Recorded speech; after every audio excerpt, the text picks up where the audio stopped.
Assalamualaikum warahmatullahi wabarakatuh. Halo Sobat Leila Official. Selamat datang kembali di channel yang selalu menyajikan informasi terbaru dan terpercaya seputar dunia Islam, haji, umroh, dan investasi di Tanah Suci. Jangan lupa untuk like, subscribe, dan aktifkan lonceng notifikasi agar tidak ketinggalan info penting dari kami. Hari ini kita akan membahas keputusan besar Arab Saudi yang membuka peluang investasi asing di Makkah dan Madinah. Langkah ini menjadi bagian dari strategi besar Arab Saudi dalam mencapai visi 2030 mereka. Apa dampaknya bagi umat muslim dan dunia investasi? Yuk kita bahas lebih dalam. Mulai Senin 27 Januari 2025, Arab Saudi secara resmi membuka kesempatan bagi investor asing untuk memiliki saham properti dan real estate di dua kota suci, Makkah dan Madinah. Kebijakan ini diumumkan oleh otoritas pasar modal Arab Saudi sebagai bagian dari upaya menarik lebih banyak modal asing untuk mendukung perkembangan infrastruktur dan ekonomi negara. Keputusan ini merupakan langkah besar yang menunjukkan bagaimana Arab Saudi mulai melonggarkan regulasi investasi demi mencapai target ambisius mereka dalam visi Saudi 2030, yaitu menyambut 30 juta jemaah haji dan umroh sepanjang tahun. Namun, ada batasan yang tetap diberlakukan. Investor asing tidak diperbolehkan memiliki lebih dari 49% saham perusahaan. Artinya, mayoritas kepemilikan tetap berada di tangan entitas Saudi. Kenapa Arab Saudi membuka investasi asing? Ada beberapa alasan utama yang mendasari keputusan ini. Pertama, meningkatkan likuiditas untuk proyek infrastruktur. Arab Saudi sedang mengembangkan berbagai proyek besar di Makkah dan Madinah, seperti renovasi Masjidil Haram, pembangunan hotel, dan fasilitas pendukung lainnya. Membuka investasi asing akan membantu mengalirkan lebih banyak modal guna mendukung proyek-proyek ini.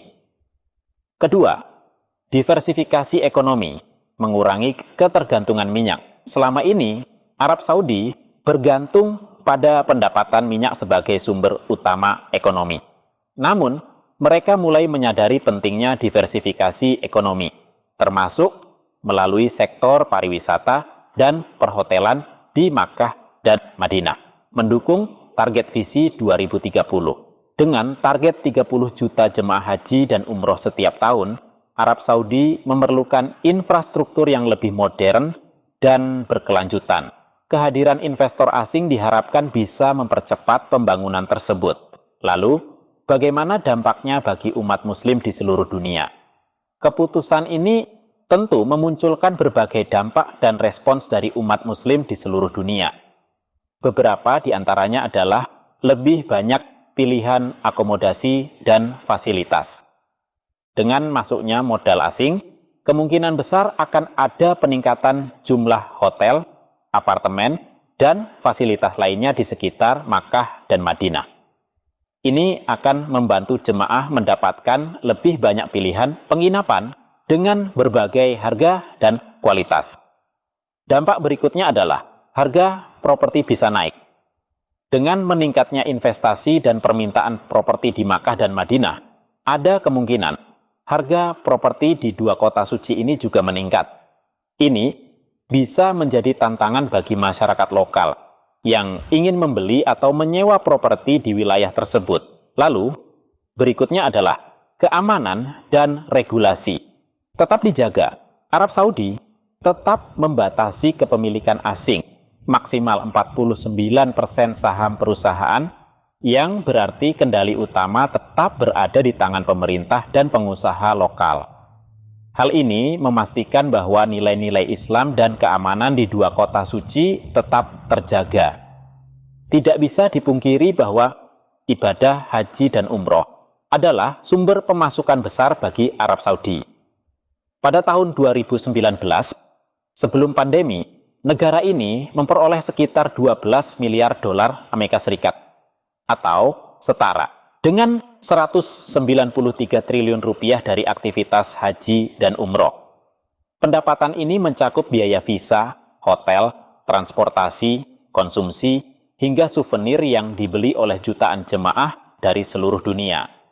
Arab Saudi ingin meningkatkan angka ini dengan memperbaiki fasilitas dan layanan bagi jemaah, sehingga semakin banyak orang yang bisa datang ke Tanah Suci setiap tahunnya. Lalu, apakah ini peluang bagi investor Muslim? Bagi investor Muslim, kebijakan ini bisa menjadi peluang besar untuk berinvestasi di properti dan real estate di dua kota paling suci dalam Islam. Dengan peraturan yang ada, mereka bisa memiliki saham hingga 49% dalam proyek-proyek properti di Makkah dan Madinah. Namun, sebelum berinvestasi, penting untuk memahami regulasi yang berlaku serta memastikan bahwa investasi dilakukan sesuai dengan prinsip syariah Islam. Bagaimana menurut kalian? Apakah keputusan ini menguntungkan bagi umat Islam? Atau justru bisa membawa dampak negatif? Yuk, tulis pendapat kalian di kolom komentar. Terima kasih sudah menyimak pembahasan ini sampai akhir. Jika kalian suka dengan informasi ini, jangan lupa like, subscribe, dan share video ini agar lebih banyak orang mendapatkan wawasan tentang perkembangan terbaru di Makkah dan Madinah. Sampai jumpa di video selanjutnya. Wassalamualaikum warahmatullahi wabarakatuh.